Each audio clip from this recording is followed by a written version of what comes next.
Nephalem all around the world. Today we're gonna talk about the best build for each class on Diablo 4, and whatever the class you wanna play, I will show you the best build to play if you wanna push and try out and be a king with your class. Here we go.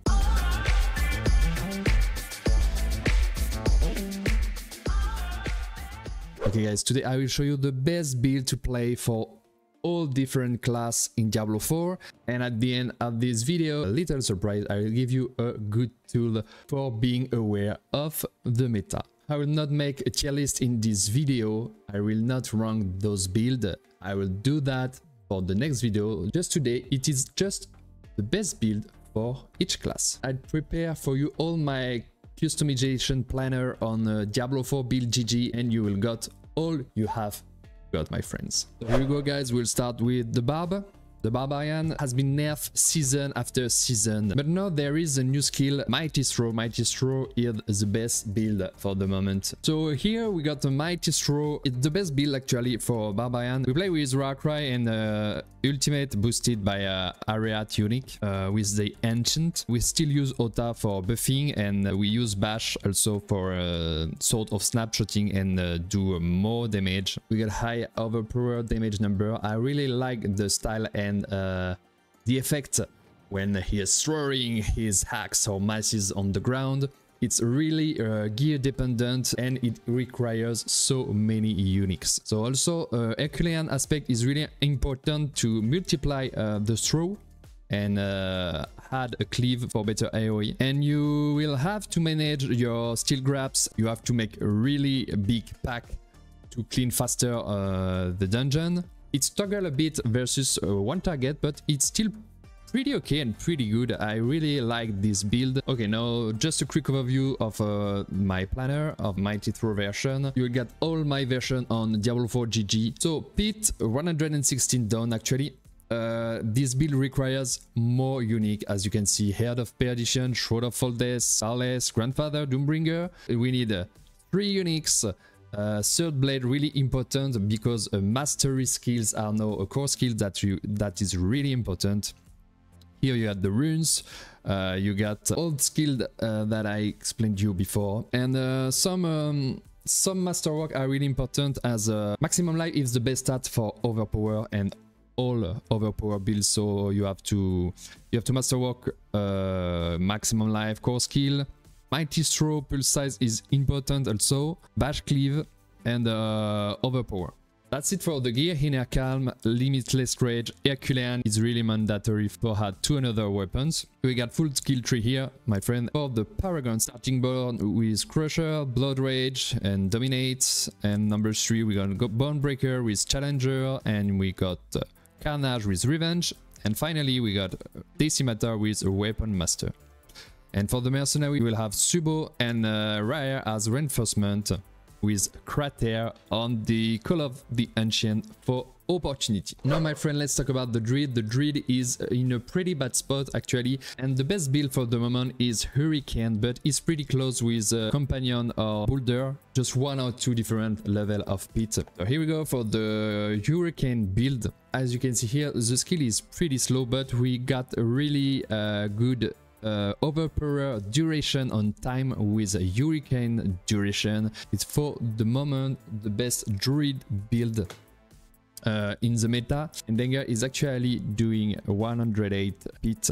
So this build is based on 3 powerful items. The first one, and it will be the first one maybe for all the build in the meta actually, is the Shroud of the Foldes. This mythic item is really strong because you will gain +1 of all stat. It's a good aggressive mythic actually. You will have to use Tempest Roar on your helm, because Tempest Roar is basically transform all your storm skill in a werewolf skill also, so you will gain all the benefit of werewolf skill on our build. And finally, Unique Ring. The Unique Ring is really powerful because when you cast Cataclysm, you will have a ton of spirit regeneration and a great boost of your damage during this time. Let's look the planner.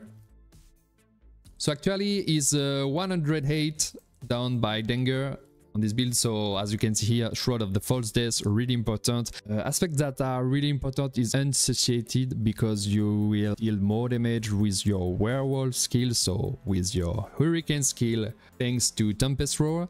And aspect of the Tempest, because Hurricane damage is increased, so really good stuff here. You got all those runes, the Spiritborn, the Rariness, Iron Feather, Avian Wrath, Calamity, and Masochistic. Some tempers that are really important is clearly Hurricane duration, because you will have more overpower during your Hurricane, Cataclysm cooldown reduction, and some overpower damage temper here. You will get all the stat on your gear.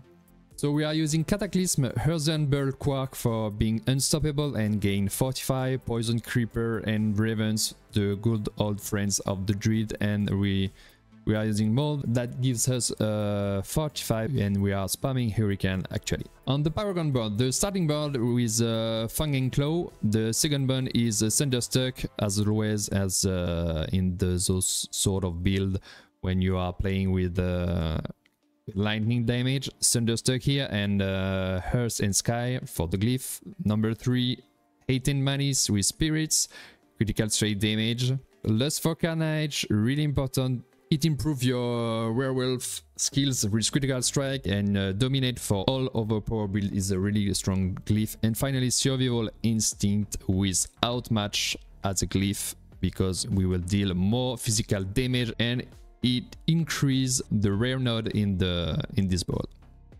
For the Mercenary, we got Rare, and we take Inspiration, and finally Halkin with a Field of Languish on the opportunity when we cast any skill in combat. This build is one of the least undervalued played build ever of the Druid, and it relies also of a mechanic of legit snapshotting with provocation passive that makes the build fully overpowered during all the Hurricane duration. This build shines actually due to how well overpower scale in this season. Now Necromancer. The best build of the Necromancer is the same as the previous season, is always the famous Bone Spirit, my friend. So yes, here the Spiritborn is the best build by far of the Necromancer. He has the best burst damage potential. It's really good in single target, but struggle a bit in AoE. It rewards the intricacies of Necromancer's most complete skill rotation, so you have to master Necromancer. It's a hard endgame build, but it's really strong. You deal ton of damage. Prioritize is to have 100% of critical chance damage from a single Bone Spirit can one-shot some Uriah boss. And you can see Bone Spirit deals damage in a small radius of range, so you will have to packing monster in your Bone Prison, and you have to set up your fight to regroup monster and deal big damage monster, my friend, as you can see here on the video. It's again an overpower based build. You will have also the Shroud of False Death for this aggressive potential in your build as a mythic item, and Head of Perdition, and finally as Unix, Banish Lord is mandatory, and you will deal more overpowered damage with good multiplier as max life, as overpower damage, as Blood Moon Breaches, the unique item also. So yeah, let's see just the fight of the boss. A single damage is pretty decent when you are fighting in Bone Prison. Again, more damage when the boss is staggered. I really like the physical of the build, the visual effects, like the spirit heads that are flying in the fight, the Bone Prison, and whole blood herbs and the creepy things that we love in Necromancer. As you can see here, the single damage output is pretty good. So yeah, Bone Spirit is by far the best build of Necromancer. Actually, here we got a pit 115, and actually the 120 pit is cleared by Chinese boys, and I worked hard for the traduction and the understanding of the Chinese build. That is the build that done the 120 pits by Hakia. As I said, we play with Head of Perdition, again, Shroud of the False Death, Ring of the Starless Sky. Banish Lord really important to deal big overpower damage, more overpower damage with the targets that are affected by our curses. So Blood Moon Breaches fits well in the build. Yulgzal poke home here the runes. We play as always with Blood Mist. It's the best defensive skill of the game. Corpse Strength deals for more damage and crowd control and pack the monsters together. Decrepify our curse. Bone Prison that fits with Pass of Traggle.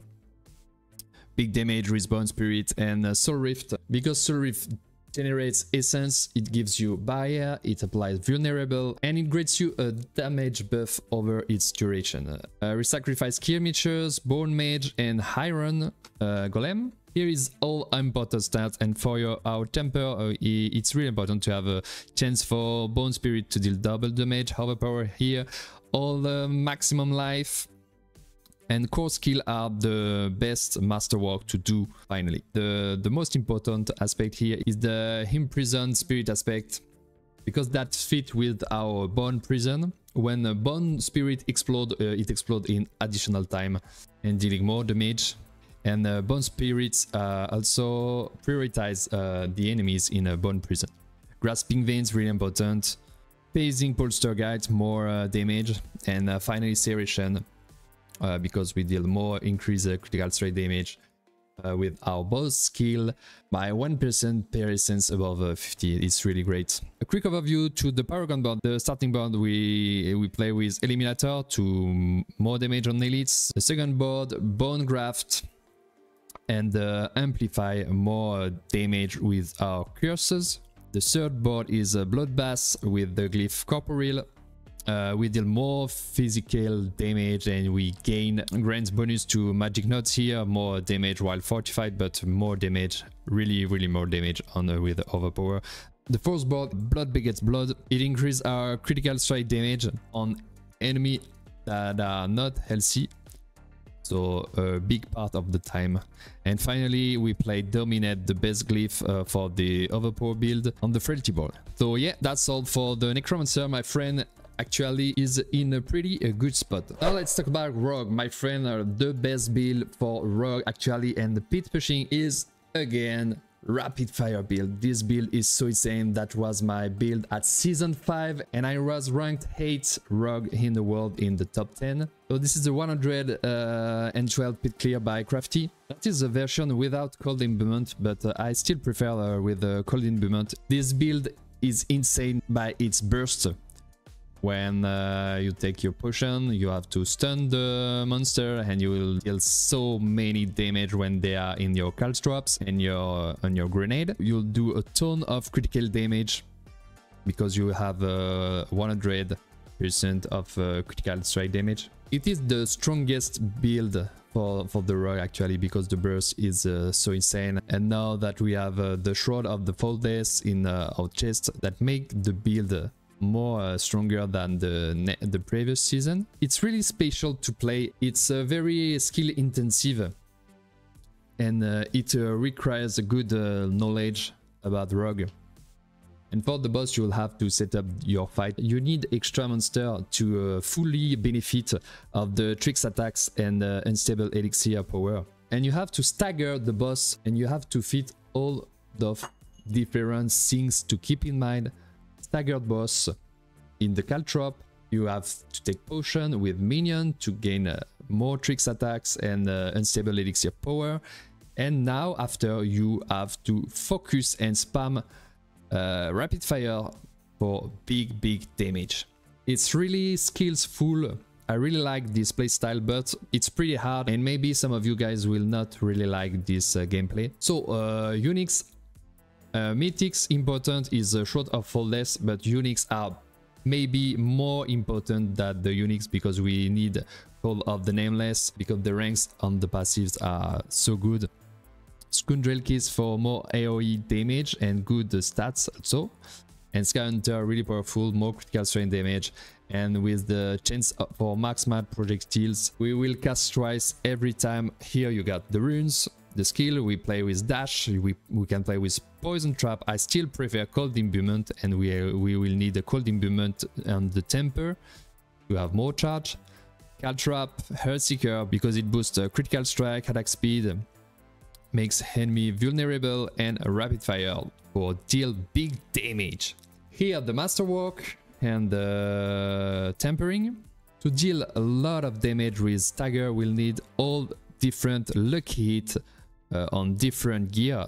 The error that you can make is to max just one stat, but Stagger works better when we got different source. So we will take lucky hit chance to stuns, lucky hit chance to slow, lucky hit chance to freeze. That is better for staggering boss and deals more damage. All critical strike damage is also really important on Tempering.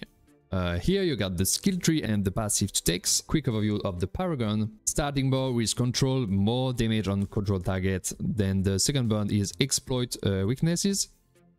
With combat, we deal more damage, more critical damage, more resource rate generation. Then the third board is Eldritch Bounty with Kani.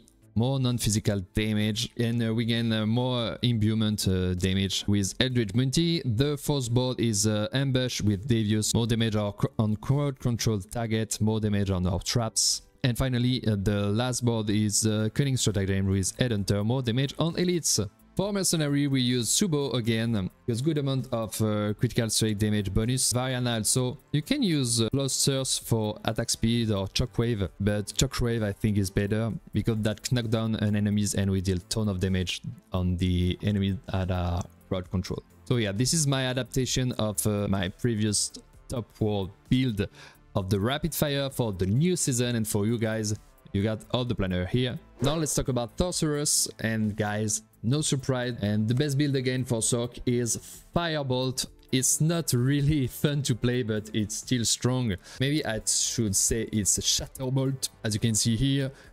This is 118 pit, and credits to Mekuna for the original build. It's the same story. We have to set up the fight, make a flame wall to split and do more damage with our Firebolt. But now in this season we removed the teleportation and we play with the pet, the familiar, so good amount of damage here. So yeah, this build is really single target oriented, and as I said, you have to set up flame wall, you have to shoot through the flame wall and big deal damage, and wait the monsters dies because you'll deal more damage, and the shatter will make the job in this build again. So pretty good against single target. It's even better when you are extra monster to proc your shatter.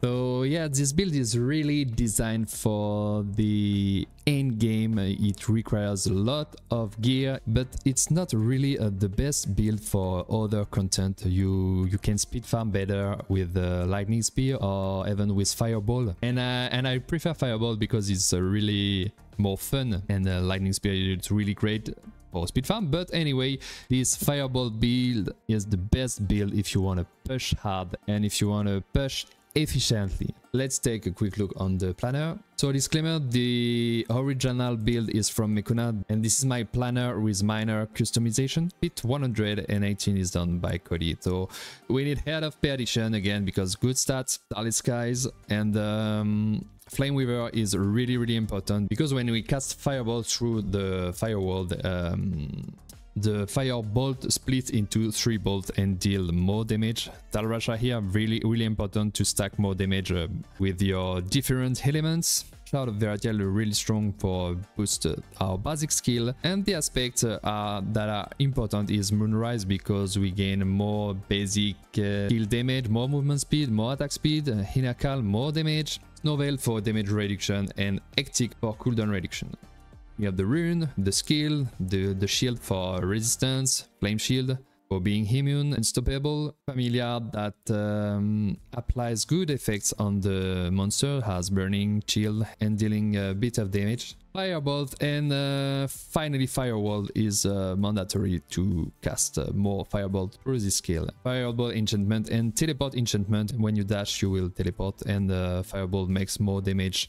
You got the skill tree and the passive you have to take. The Paragon board. For the starting board, we play with Torch because more increased damage per nearby burning enemies. Good deal here.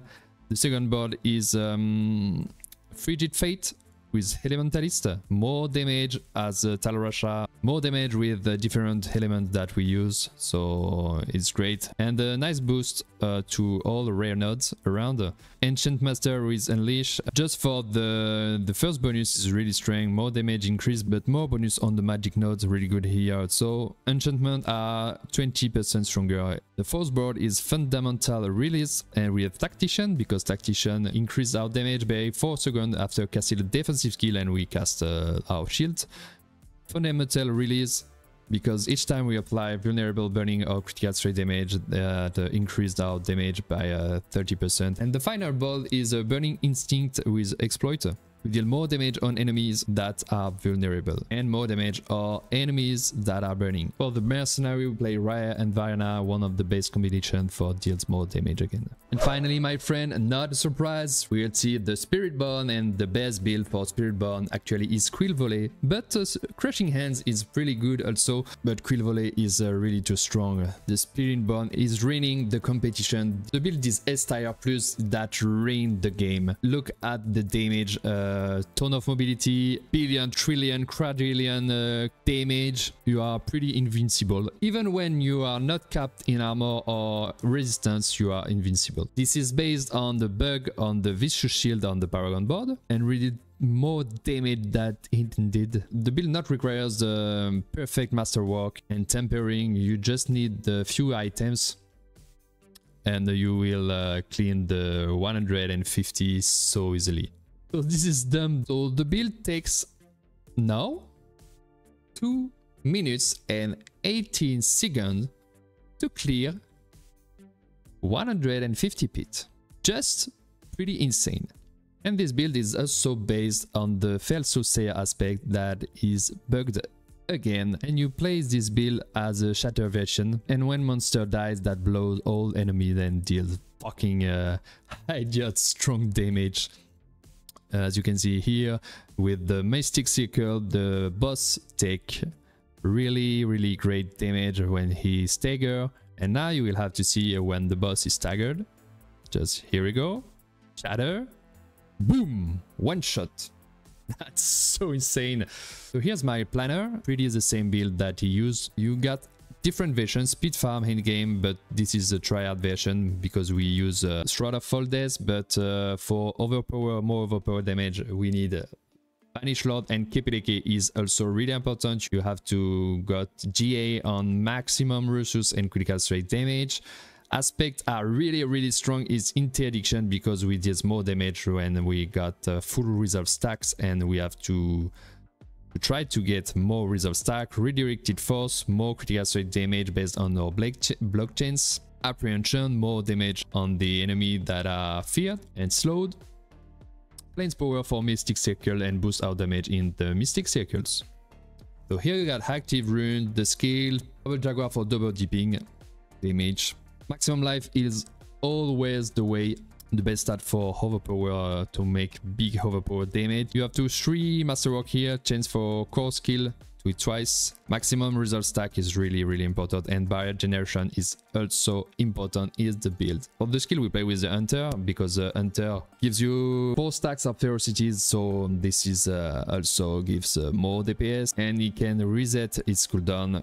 Armor Hide, we gain 150% of block chance, and we deal more insane damage, and we are also invulnerable. Ravager, because it gives us good generation of vigor. Scroll for the poison effect and crowd control enemy and slowing them, and it fits well with the Paragon board. Good lifesteal here, Quill Volley for big damage, and Vortex to deal more damage when they are knocked down and when we have an active barrier, and more damage with 20% X. And it's really great for regroup monsters. Here's the skill tree with the goods passive, the Paragon board. And the Paragon board, we start with Spirit, more critical strike damage on the starting board. My second board is Vicious Shield, more damage with the bugged legendary node with our maximum life and barrier. We play with Ritual, more damage in Mystic Circle, revealing in the 3rd position with Colossal, more damage for each result stack. This is why we love stacking resolves. revealing more damage on knockdown enemies and crowd controllers enemies, and the fourth one is sapping. Really important to get this board for generation of vigor, for vigor generation, and the hubris grants really strong rare node bonus and gives us a ton of maximum resource. That is great, because 1 point resource is 3% of damage with Rod of Capability. And finally, the board is convergence with Fulminate to deal more lightning damage on LC enemies and injured enemies. Mercenary is pretty the best combination, rare, because it gives us armor, damage reduction. We deal more damage when they are when enemies are taunted by rare. Variana is really important to gives us attack speed. Put armor hide on opportunity, because this is when we are under armor hide that we deal more damage. So that's all for me, guys. I hope you enjoyed this video, and whatever the class you want to play, you will have the best build in the actual meta. For the next video, we will tease a tier list of the best build, and we'll discuss about the game balance. And I give you the best tool, my friend, is the Sagittarian Codex. You got all the tier list here, all the best build, all the planner. We made a good work to translate some of the best Chinese build here. So yeah, thanks to my mates that helped me to make this tier list. Darwolf, Valinor, Latilu, and Eltario. You have an endgame guide level 60 what to do, different good endgame activities, the masterwork probabilities, some good things for you here, my friends. So if you like this type of content, feel free to put a thumbs up and drop a comment down below. It will be a pleasure. And you can also come and say hi to my Twitch channel. I really so much appreciate. It was Sagittarian, thanks for following me, and we'll meet very soon in Sanctuary.